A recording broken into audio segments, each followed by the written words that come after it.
کئی بار ایسے لوگوں سے میری ملاقات ہوئی جو درس قرآن کے کسی حلقے میں برابر شرکت کرتے ہیں۔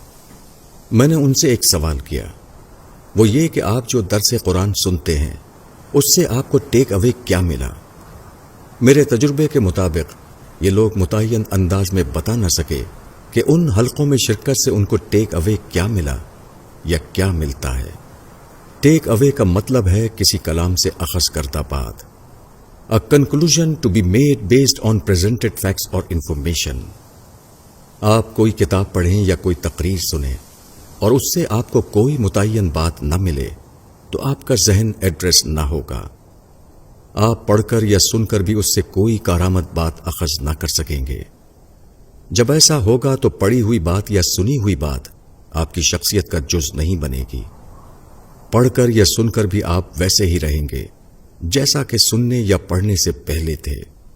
مفید کلام وہ ہے جس سے قاری یا سامع کو کوئی متعین پیغام ملے، جو اس کے ذہن کو متعین انداز میں ایڈریس کرے، جس کے بعد آدمی اس قابل ہو جائے کہ وہ تقابلی انداز میں بات کو سمجھے، وہ اپنی شخصیت یا اپنے موقف کا تقابلی انداز میں مطالعہ کرے۔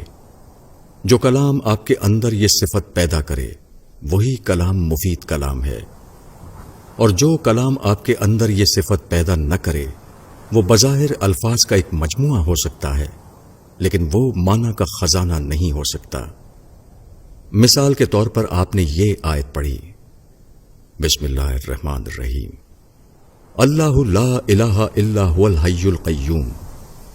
یہ آیت پڑھ کر آپ نے الحی القیوم پر غور کیا اور یہ سوچا کہ جس طرح میں ایک زندہ ہستی ہوں اس سے بڑھ کر اللہ رب العالمین الحی القیوم ہے، وہ ایک زندہ حقیقت کے طور پر موجود ہے۔ آپ کے اندر اگر یہ شعور پیدا ہوا اور آپ نے اللہ رب العالمین کو ایک زندہ وجود کے طور پر دریافت کیا تو آپ کو ٹیک اوے ملا، اور اگر ایسا نہیں ہوا تو آپ کو ٹیک اوے نہیں ملا۔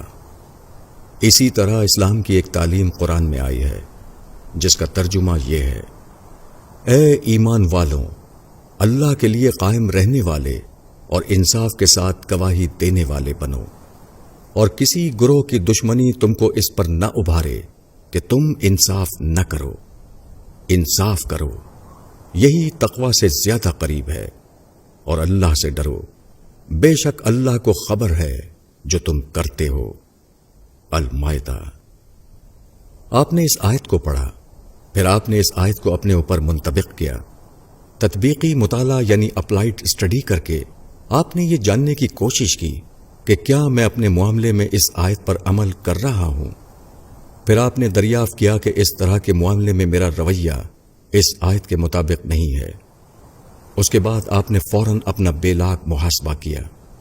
آپ نے اپنی سوچ کو بدل کر اپنے آپ کو عادلانہ روش پر قائم کیا تو قرآن کا یہی مطالعہ صحیح قرآنی مطالعہ ہے۔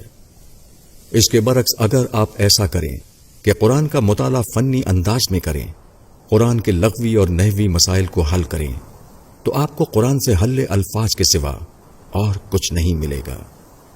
قرآن کی تحریک پچھلے تقریباً 100 سال سے بڑے پیمانے پر چل رہی ہے۔ لوگ قرآن کے نام پر کتابیں چھاپ رہے ہیں اور تقریریں کر رہے ہیں، لیکن اگر نتیجے کے اعتبار سے جائزہ لیا جائے تو ایسے افراد کو پانا مشکل ہوگا جن کا ذہن مطلوب انداز میں بنا ہو۔ مثلا قومی مسائل میں جو متعصبانہ رائے عام مسلمانوں کی ہے وہی قرآن کے ان قاریوں کی بھی ہے۔ قرآن کا نام لینے والے تو بہت سے لوگ ملیں گے، لیکن ایسا کوئی شخص مشکل سے ملے گا جس کے اندر صحیح معنوں میں قرآن کا ذہن بنا ہو۔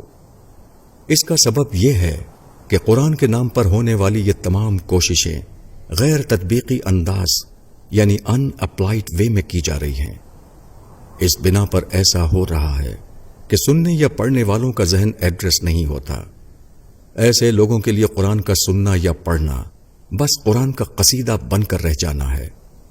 ایسے لوگ تو ملتے ہیں جو قرآن پر فخر کریں، لیکن ایسے لوگ نہیں ملتے جن کے اندر قرآن کو سن کر محاسبہ یعنی انٹروسپیکشن کی سوچ جاگے۔